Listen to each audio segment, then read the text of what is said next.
নিজের সৌন্দর্য নিয়ে হতাশ হওয়ার মানেই নিজের সৃষ্টিকর্তার অনুগ্রহকে ছোট করে দেখা। আমরা যা কিছু যেভাবেই সৃষ্টি হয়েছি তার সৃষ্টিকর্তার অনন্য পরিকল্পনার অংশ।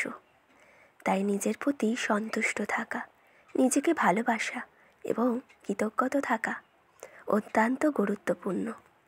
জীবনে কখনো যদি মনে হয় আমি তো কালো, আমি তো খাটো, কিংবা আমি তো মোটা, তখন নিজেকে মনে করিয়ে দাও এই বৈশিষ্ট্যগুলোই তোমার বিশেষত্ব।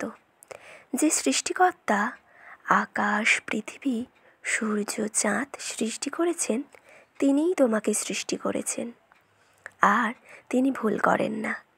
তোমার সৌন্দর্য তোমার ত্বকের রং বা শারীরিক গঠনে নয়, তোমার সৌন্দর্য লুকিয়ে আছে তোমার অন্তরে, তোমার চিন্তায় এবং তোমার ব্যবহারে।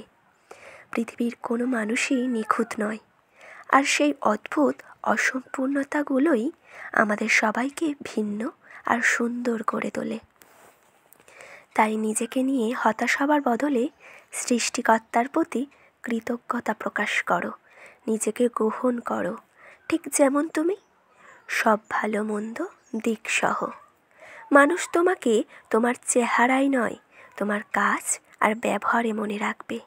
সৌন্দর্য তো ক্ষণস্থায়ী, কিন্তু একটি সুন্দর মন চিরস্থায়ী।